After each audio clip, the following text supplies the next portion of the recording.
Éxodo capítulo 25, la segunda parte vamos a ver el día de hoy. Y antes de iniciar a leer o de comenzar a leer desde el verso 23, recordar, ¿no? Eh, a partir de este capítulo 25 ha comenzado una nueva, por así decirlo, vemos una división, ¿no? De cómo es que Dios va a comenzar a hablar a su pueblo sobre el tabernáculo. Y este tabernáculo tenía el propósito justamente de que de manifestar la presencia o de que la presencia de Dios habitare en medio de su pueblo, ¿no? Entonces este tabernáculo era una tienda y así como el pueblo iba avanzando, el tabernáculo también iba avanzando. Por eso es que era una tienda o por así decirlo, hecho de telas, que lo vamos a ver más adelante, y no era un templo necesariamente fijo que se iba a quedar en el desierto, sino era un ambiente hecho de tela que iba a ir avanzando, ¿no? Pero básicamente vemos que Dios le escribe esto o le dice esto a Moisés con un propósito, ¿no? Y ese propósito lo encontrábamos en el verso 9, que dice así, ¿no? Desde el 8 lo voy a leer, dice, y harán un santuario para mí y habitaré en medio de ellos, conforme a todo lo que yo te muestre, el diseño del tabernáculo y el diseño de todos tus utensilios, así lo haréis. Entonces, vimos cómo es que Dios ha hablado a Moisés y le ha dado cada una de estas instrucciones, ¿no? De cómo es que van a hacer cada uno de los utensilios, cada una de las partes de este tabernáculo y cómo van a hacer el tabernáculo. Incluso le da medidas, ¿no? A Moisés y le dice algo interesante en el verso 9, dice que lo hagan conforme al diseño, dice, ¿no? Dice conforme a todo lo que yo te muestre, el diseño del tabernáculo. Entonces, podemos entender que hubo una visión que Dios le dio de este tabernáculo a Moisés, ¿no? Del cual el libro de Hebreos más adelante nos habla eh, que este tabernáculo es una sombra del tabernáculo celestial, ¿no? De las cosas que habían de venir. Entonces, cada una de las partes de este tabernáculo que va a construir el pueblo de Israel allí en el desierto, del cual Dios le está dando el plano, por así decirlo, el bosquejo, al mismo tiempo está reflejando del santuario celestial, ¿no? De cómo va a ser hallar. Y justamente cuando estudiamos toda la Biblia, cuando vemos ciertas descripciones que hace Isaías, Ezequiel o el mismo libro Apocalipsis, vemos que hay muchas cosas semejantes, ¿no? No lo vemos en su totalidad lo vamos a ver cuando estemos allá en su presencia, pero vemos que ciertamente el tabernáculo terrenal que construyó Moisés y el pueblo aquí en la tierra, y con esas medidas que Dios le dio, de alguna manera son una sombra del tabernáculo celestial. ¿Cuál era la finalidad? De que Dios mismo habite en medio de su pueblo, ¿no? En este lugar santísimo. Pero también le dijo que le iba a dar el diseño incluso de los utensilios, ¿no? Que iban a estar dentro del tabernáculo. Y en este capítulo ya hemos estudiado dos de ellos. Hemos estudiado el arca del pacto, hemos visto cómo les dio medidas del arco del pacto, cuál era la finalidad del arco del pacto, qué es lo que iba a ir dentro del arca del pacto, iba a estar el testimonio, mejor dicho, dice, las tablas de la ley, pero también le dio la medida del propiciatorio, ¿no? ¿Y qué era el propiciatorio? Era la tapa de esta arca, ¿sí? Y veíamos que cada uno de estos utensilios que van a estar dentro del tabernáculo tienen un simbolismo, ¿no? También están apuntando a algo mayor, están cumpliendo un propósito para el pueblo en ese momento, para los sacerdotes en ese momento, pero al mismo tiempo simboliza algo mucho más grande, ¿no? Veíamos cómo es que las tablas del pacto que estaban dentro del arca eran tapados, eran cubiertos por esta tapa llamado propiciatorio, y encima de esta tapa llamada propiciatorio descendía la presencia de Jehová. Según Levíticos dice, descendía la presencia de Jehová, y esto mostraba la comunión que Dios Santo está teniendo con la ley que está representada ahí, esa ley que no podemos cumplirlo, ¿no? Esa ley del cual somos incapaces de cumplirlo. Pero hubo un propiciatorio que año tras año, dice, era cubierto con un sacrificio de sangre, y así, ¿no? Se cubrían cada una de nuestras faltas o de las faltas del pueblo de Israel. Y más adelante, por eso que la Biblia dice que Jesús es nuestro propiciatorio. Él hace posible que ese Dios santo, la presencia de ese Dios santo, pueda manifestarse a este ser humano incompetente como tú y como yo, que no podemos cumplir esa ley. Jesús, con su sangre preciosa, cubre nuestros pecados y hace que entremos en comunión con Dios, con la santidad de Dios, con la presencia de Dios, siendo Él nuestro propiciatorio, ¿no? Entonces apuntaba a algo mayor todo esto, lo que está sucediendo en el libro de Éxodo, y se ha cumplido para nosotros en Cristo, ¿no? Ahora vamos a hablar de dos utensilios más, ¿sí? A partir del verso 23 va a hablar de dos utensilios más que estaban dentro del tabernáculo. Entonces dice, el verso 23 comienza diciendo lo siguiente, dice, harás asimismo, dice, una mesa de madera de acacia. Su longitud será de 2 codos y de 1 codo de su anchura y su altura de codo y medio. Entonces le va a dar ahora ciertas medidas para hacer una mesa, ¿no? Una mesa de madera de acacia, dice. ¿Correcto? Entonces estamos en el verso 23.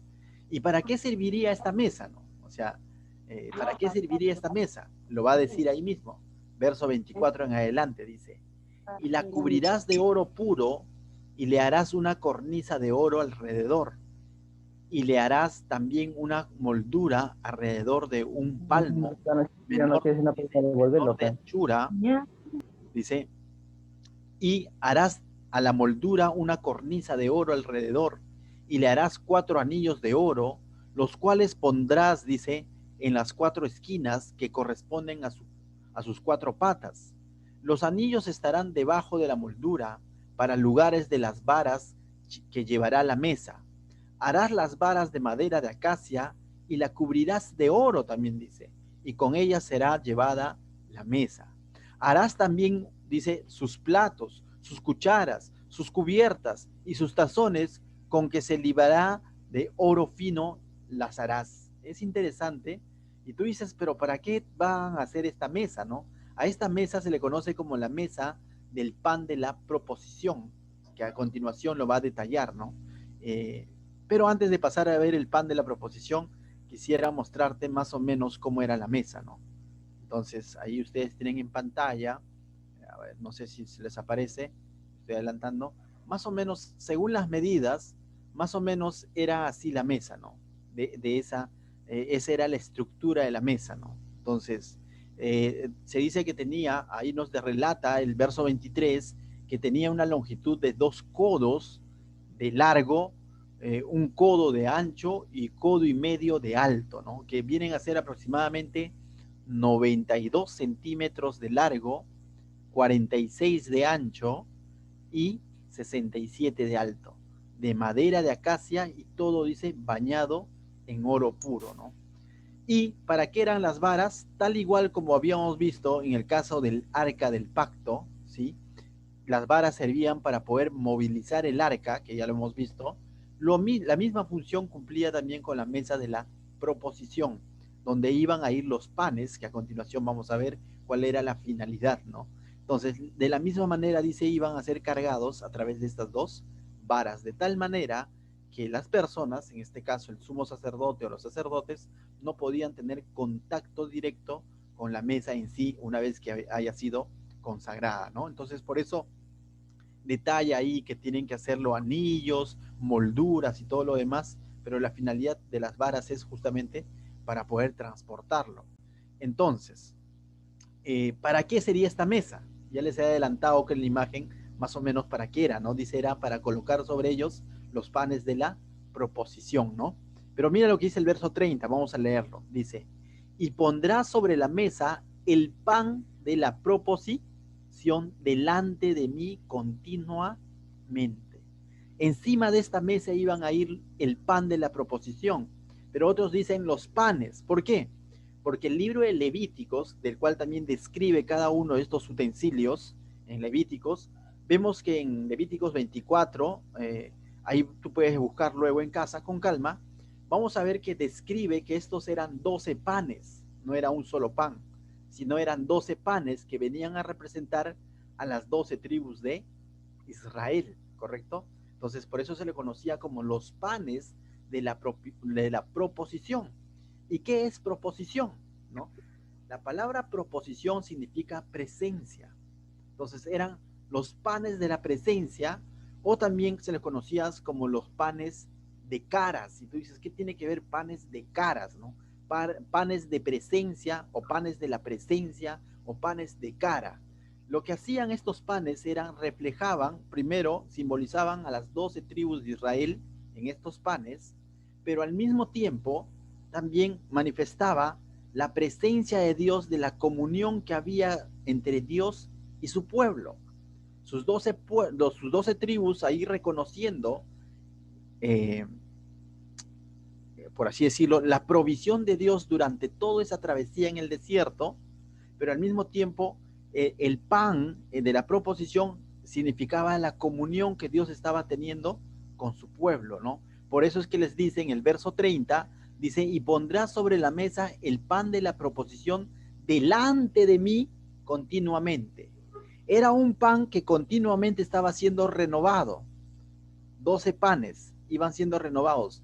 Y una vez que los panes antiguos eran sacados, dice, eran consumidos por los sumos sacerdotes, ¿no? El sumo sacerdote podía consumir este pan, y eso era un simbolismo, primero, de la provisión de Dios, y segundo, de la comunión que Dios está teniendo con su pueblo. Recordemos, comida, desde el Antiguo Testamento podemos ver de que habla de comunión, de que Dios estaba en comunión y proveyendo a su pueblo continuamente. Y eso es lo que simbolizaba, ¿no?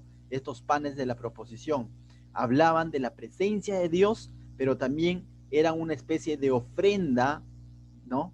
De ofrenda, de agradecimiento por la provisión que Dios tiene con su pueblo, representando a las 12 tribus, ¿no?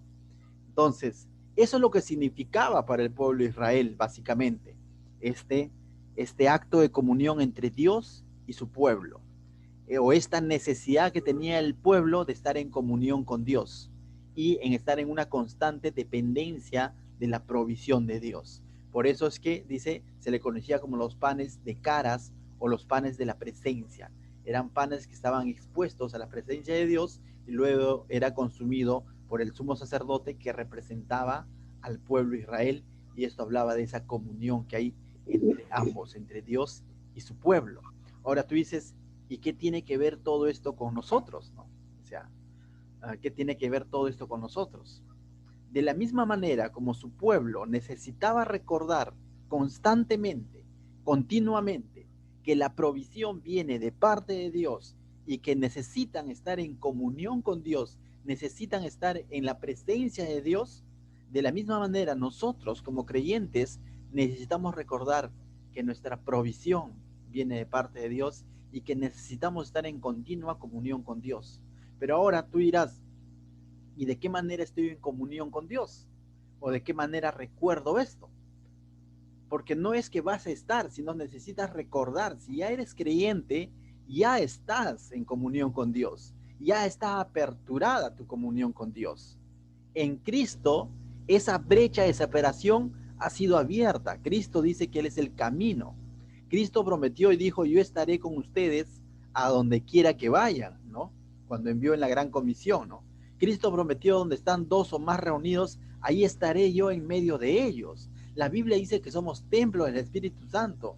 La Biblia dice que no debemos dejar de congregarnos. Entonces, de la misma manera, mis hermanos, nosotros necesitamos entender que necesitamos recordar, mejor dicho, constantemente que estamos en comunión con Dios a través de Cristo. Gálatas 2:20, mira lo que dice así, Pablo, ¿no? Citando a Cristo, dice, con Cristo estoy juntamente crucificado y ya no vivo yo, mas Cristo vive en mí. Y lo que yo ahora vivo, y lo que ahora vivo en la carne, lo vivo en la fe del Hijo de Dios, el cual me amó y se entregó a sí mismo por mí, dice Pablo, ¿no? Entonces, Pablo decía algo bien interesante. Cristo dice, estoy juntamente crucificado y ya no vivo yo, mas Cristo vive en mí. Pablo con esto nos está recordando que constantemente debemos recordar que ya no hacemos las cosas porque las hacemos, que debemos de hacer las cosas recordando que Cristo ahora vive en nosotros. Nuestro yo, ese yo que muchas veces nos vuelve autosuficientes, ese yo que muchas veces nos lleva a pensar que con el esfuerzo humano lo vamos a obtener todo, ese Dios, ese yo que nos lleva a pensar que no necesito de Dios para salir adelante, ¿sabes qué? Necesita menguar. Y el que necesita crecer en tu mente, en tu corazón, es Cristo. Recordar que ya no vive nuestra carne, nuestro viejo hombre, sino que ahora Cristo vive en nosotros. Pero recordar que necesitamos tener una constante comunión con Él. Uno de los grandes problemas del ser humano es la autosuficiencia, el decir, no necesito de Dios para salir adelante. Y esta pandemia está demostrando a la humanidad entera que el dinero no lo es todo, que la fama no lo es todo, que el poder no lo es todo, y que el ser humano está limitado, y que el ser humano en sus fuerzas en realidad son limitadas, y que todos necesitamos ¿de quién?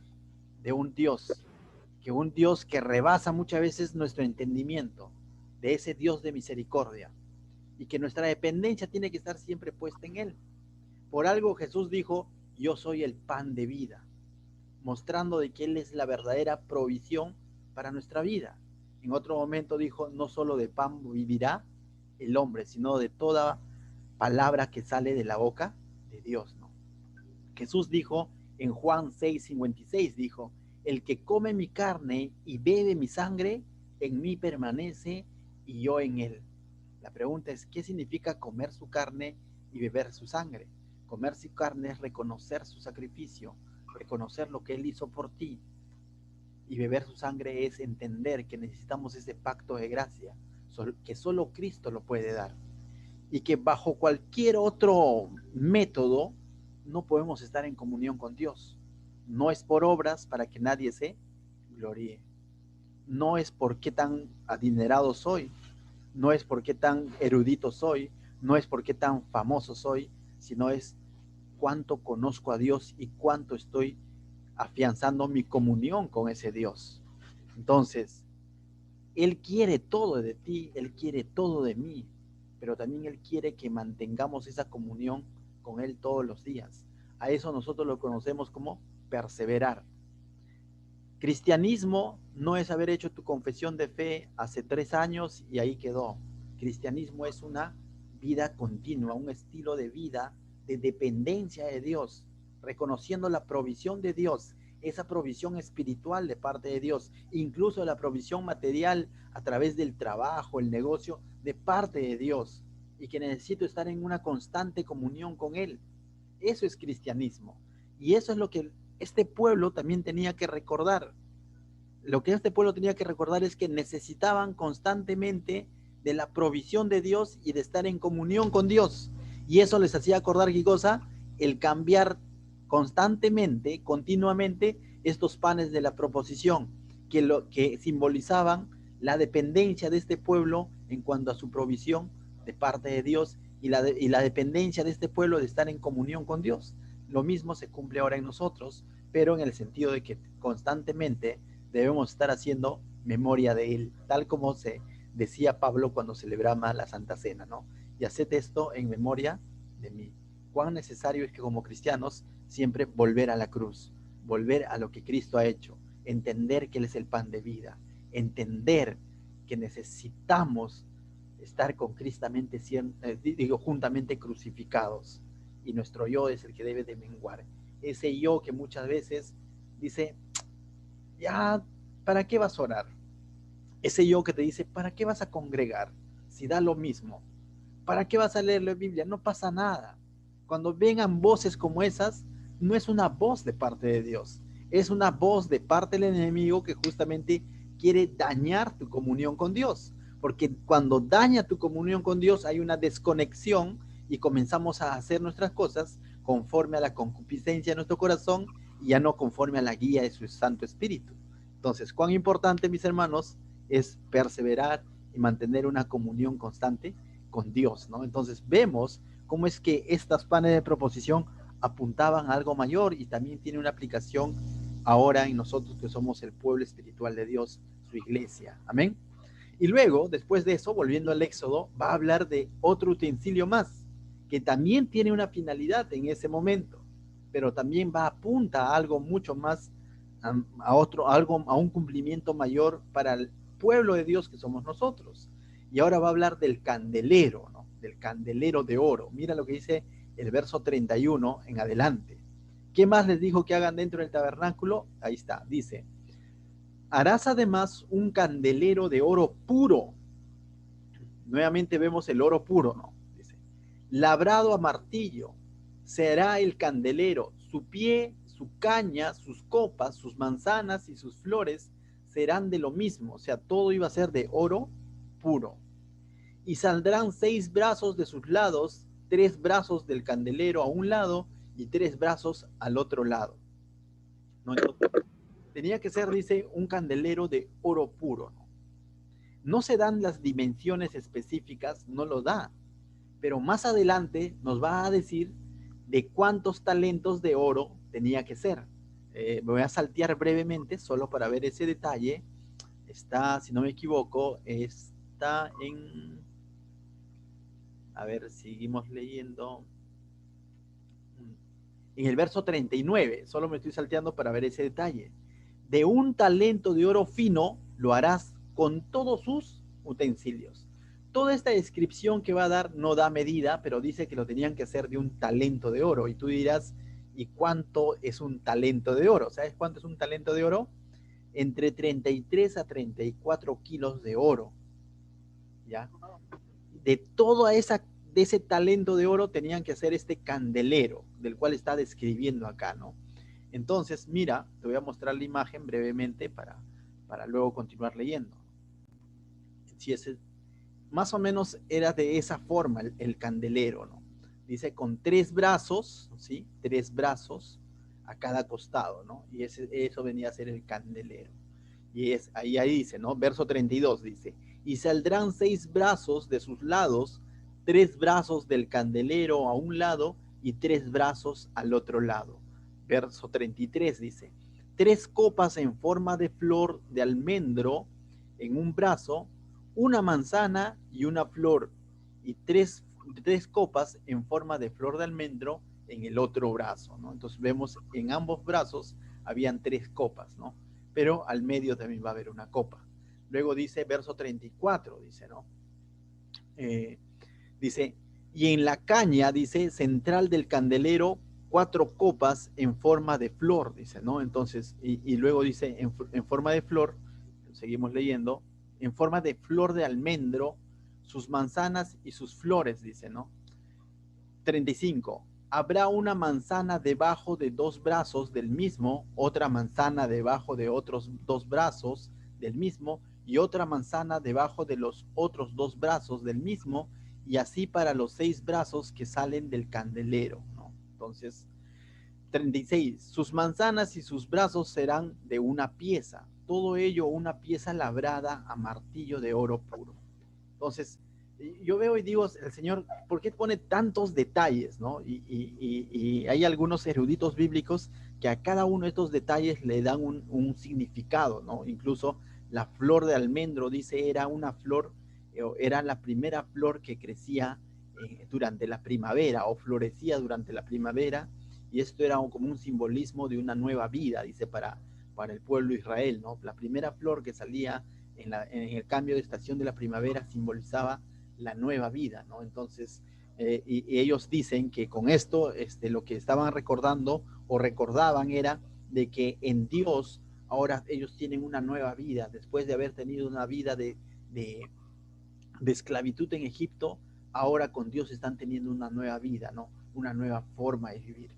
Y de alguna manera, nosotros como cristianos también necesitamos recordar constantemente que somos nuevas criaturas en Cristo Jesús, Señor nuestro, que las cosas viejas pasaron, ¿no? Entonces, tiene muchas aplicaciones, tiene muchos significados, pero una de las principales significados está en el verso 37. Mira lo que dice, y le harás 7 lamparillas, porque si tiene 3 brazos y uno central, en total, ¿cuántos eran? ¿Cuántos platillos tenía? ¿Cuántas copas? 7 copas en total, ¿no es cierto? En total eran 7 copas, y dice por eso el verso 37, y le harás 7 lamparillas, las cuales se encenderás para que alumbren hacia adelante, ¿no? Es interesante este dato del 7, porque el número 7 en la palabra de Dios siempre significa plenitud, ¿ya? El número 7 significa plenitud. En 7 días es el que Dios inventó los 7 días, ¿correcto? Y así podemos ver, ¿no? Las 7 iglesias del Apocalipsis, no sé si has visto, hemos visto las 7 iglesias del Apocalipsis. Y es más, en el libro de Apocalipsis, cuando de Juan tiene esa revelación en el trono celestial, recuerda, lo que estamos viendo ahorita en Éxodo es una sombra del verdadero trono celestial en el cual Juan va a ver en visión o es llevado a ver, ¿no? Y Juan ahí describe algo interesante en Apocalipsis capítulo 4, verso 5, mira, dice, y delante del trono, cuando Juan está en frente al trono de Dios en el Apocalipsis, también va a describir lo que él ve. Mira lo que dice. Y delante del trono ardían 7 lámparas de fuego, las cuales son los 7 espíritus de Dios. Y aquí muchos dicen que Dios tiene 7 espíritus. No, alto. La palabra 7 habla de plenitud, donde ardía la plenitud de Dios, o la plenitud del Espíritu de Dios. No es que Dios tenga 7 espíritus, sino cuando dice, en los cuales, dice, las cuales son los 7 espíritus de Dios, es decir, los cuales representan la plenitud del Espíritu de Dios. ¿Y quién es el Espíritu de Dios? El Espíritu Santo, ¿no? Entonces, el Espíritu Santo. Entonces, básicamente, lo que estamos viendo aquí en Éxodo, este candelero de oro puro, con todas esas descripciones, servía, su utilidad en el Éxodo era para alumbrar, ¿qué? Alumbrar ese ambiente del lugar santísimo, porque no había focos, no había lámpara, no había antorcha, todo va a estar cubierto por cortinas. Entonces, dentro de eso, el sumo sacerdote no puede presentar un sacrificio, no puede presentar una adoración a Dios a oscuras, pues tenía que estar alumbrado. ¿Y de qué manera tenía que estar alumbrado? Mediante este candelero de oro que justamente va a tener sus luces, dice, alumbrando hacia adelante, ¿no? Esa era su finalidad. Las lamparillas, las 7 lamparillas alumbrando todo ese lugar santísimo, ¿correcto? Para que el sumo sacerdote pueda hacer qué cosa? Su adoración y todo lo que tenía, su servicio en luz y no en tinieblas. Y esto habla de algo interesante, porque esto nos lleva a pensar que el Señor no quiere que lo adores en oscuridad. No, no me refiero a la oscuridad física. Mucha gente busca adorar a Dios, pero en tinieblas, sin haber sido alumbrados por la luz de Cristo. Mucha gente quiere agradar a Dios a su manera, bajo su forma de pensar, pero en tinieblas, sin ser alumbrado bajo la luz de Cristo. Pero Cristo dice que eres la luz del mundo. Y si yo no soy alumbrado por esa luz, mi adoración no va a ser genuina a Dios. Va a ser una adoración falsa, va a ser una adoración errada. Este sumo sacerdote necesitaba de una luz que Dios mismo está proveyendo y está diciendo tiene que ser de esta manera.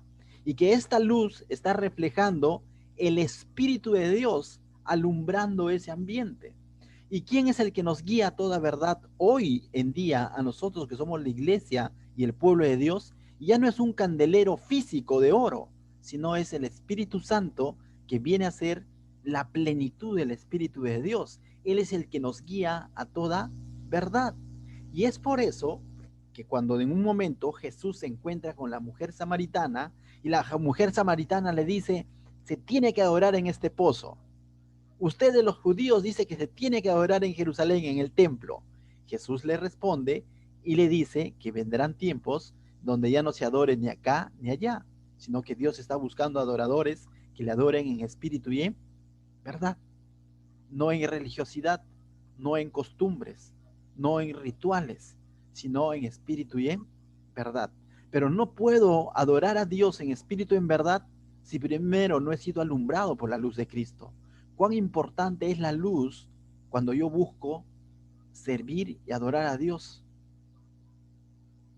Hay mucha gente que cree que le está haciendo un favor a Dios y cree que le está sirviendo a Dios sin necesidad de conocer a Cristo realmente.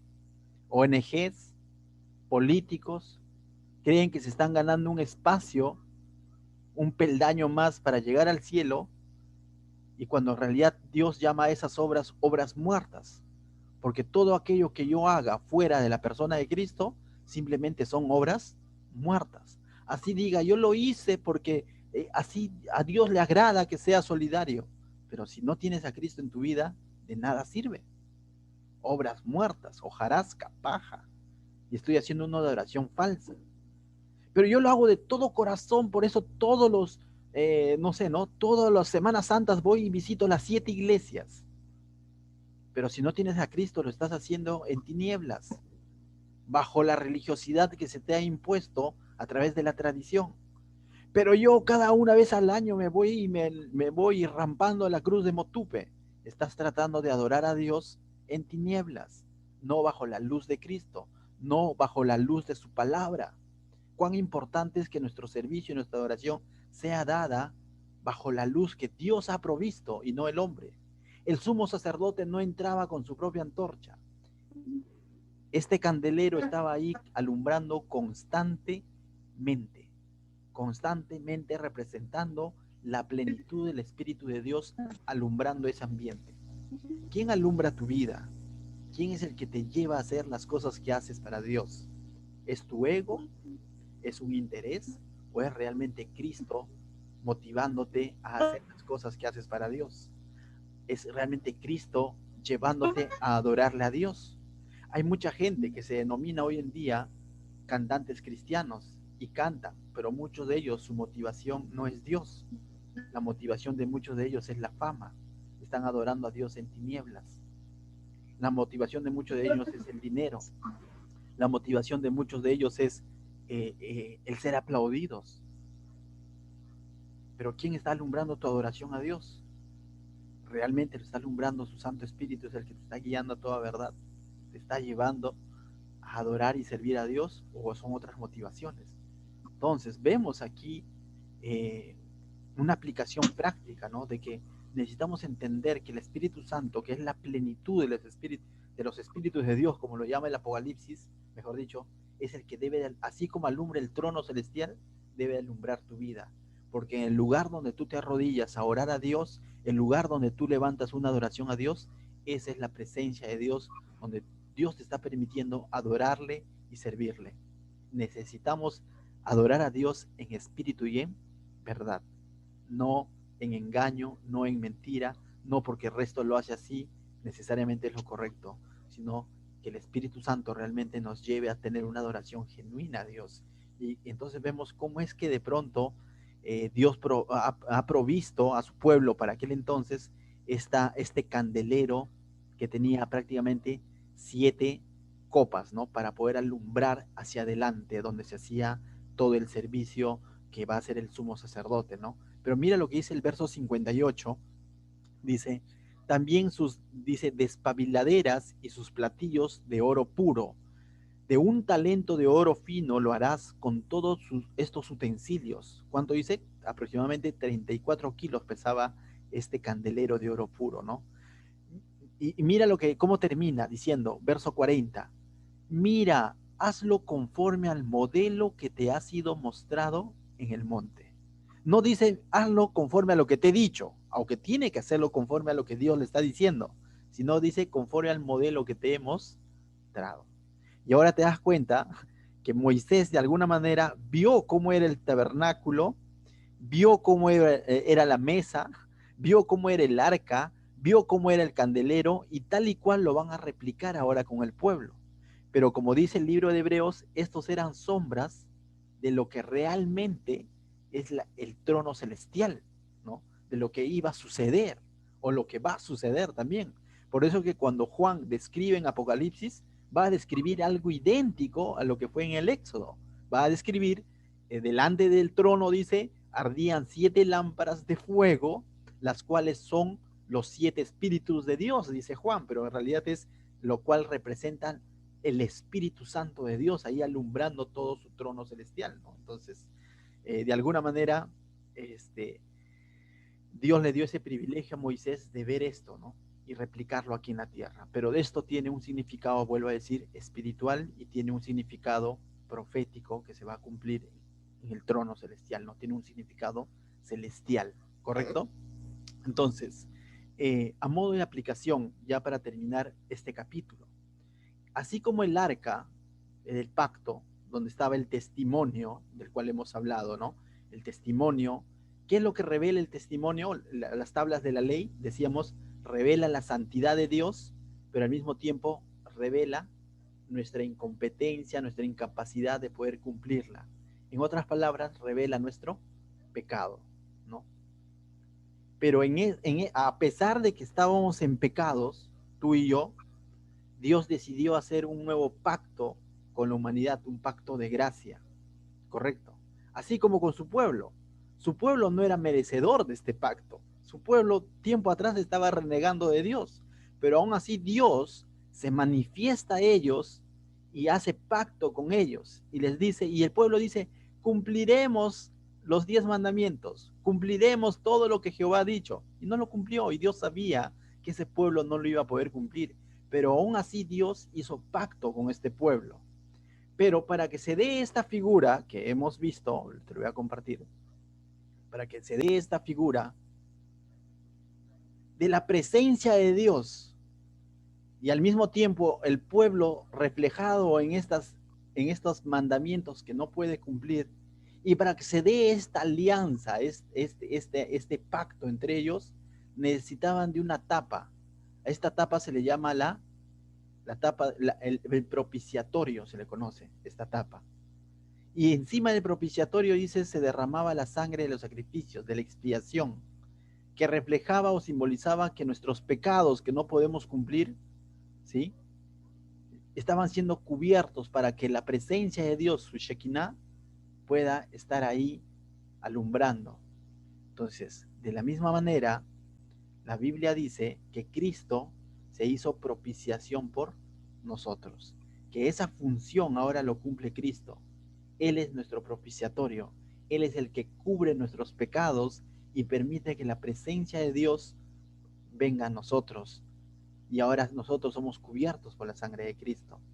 Pero así como el pan de la proposición me recuerda, ¿no? O sea, ¿qué nos recuerda el pan de la proposición? Que el pueblo de Israel necesitaba tener una constante comunión con Dios y dependencia de la provisión de Dios. De la misma manera, hoy nosotros vamos a entender que igual nosotros necesitamos estar en una constante comunión con Dios, porque Cristo es el pan de vida, porque no solo de pan vivirá el hombre, y que constantemente tenemos que poner nuestras necesidades en las manos de Dios, y que sobre todo necesitamos estar en una comunión con Dios. Y de la misma manera como el candelero alumbraba el acto de adoración del sumo sacerdote dentro de este lugar santísimo para que la adoración sea iluminada y no sea en tinieblas, de la misma manera tú y yo necesitamos ese Santo Espíritu de Dios para no adorar a Dios en error o en tinieblas, sino adorarle en espíritu y en verdad. Entonces, ¿cuán necesario es entender estos principios que se dieron para el pueblo de Israel aquel entonces, pero que ahora para nosotros tienen su cumplimiento en quién? En Jesucristo. De tal manera que Jesucristo está reflejado en cada uno de estos detalles que vemos en el Antiguo Testamento. Por eso que Jesús, ya estando en el Nuevo Testamento, dijo que las Escrituras hablan de él. Y uno dice, ¿cómo que las Escrituras hablan de él? Yo leo Éxodo y leo la historia de un pueblo. Leo Génesis, le leo la creación, pero si lo lees a detenimiento, lo escudriñas, vas a encontrar a Cristo reflejado en cada uno de estos actos que Dios demandó de su pueblo. En cada uno de estos eventos que sucedieron, ves a Cristo ahí reflejado haciendo lo que en su momento sirvió para ese pueblo, Cristo cumpliéndolo ahora por nosotros. Por eso también podemos entender que Él cumplió cada una de las profecías, incluso que fueron dadas en el Antiguo Testamento. Y así vamos a ver quizás el mismo tabernáculo en sí. ¿Qué significa? Tabernáculo era para que Dios habitara en medio de su pueblo. Tabernáculo significa habitación, ¿no? Es una habitación para que, no es que Dios que está en todo lugar quería habitar en medio de su pueblo. ¿Y sabes qué? El libro de Juan 1:14 dice que el verbo se hizo carne y habitó entre nosotros. Usa la misma palabra y hizo tabernáculo entre nosotros. Habitó entre nosotros. ¿Y quién es ese habitó entre nosotros? El verbo que se hizo carne. ¿Y quién es el verbo que se hizo carne? Jesucristo.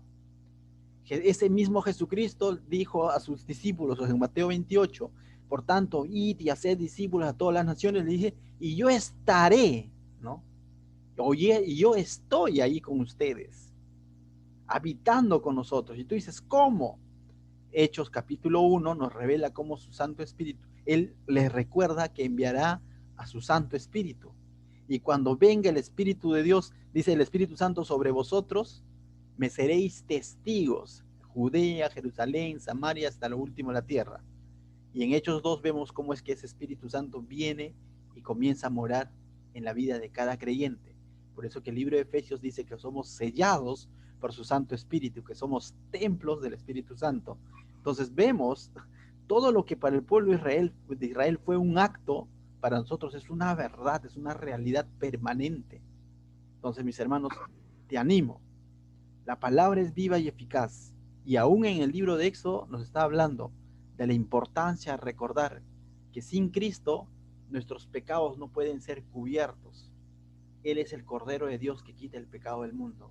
Y si quieres tener comunión con Dios, necesitas que Cristo sea tu propiciación, que Cristo sea el que cubre tus pecados, no tus buenas obras, sino sea Cristo. El libro de Éxodo en esta ocasión nos recuerda que necesitamos tener una comunión constante con Dios y dependencia constante del favor y de la provisión de Dios, así como los panes de la provisión lo reflejaban. Y el Éxodo en esta ocasión también nos recuerda qué cosa, que necesitamos ser guiados por su Santo Espíritu a toda verdad para que nuestra adoración a Dios siempre sea genuina, sincera y en espíritu y no en religiosidad. Amén. ¿Qué tal si oramos? Padre mío, te doy gracias, Señor, esta noche por tu palabra.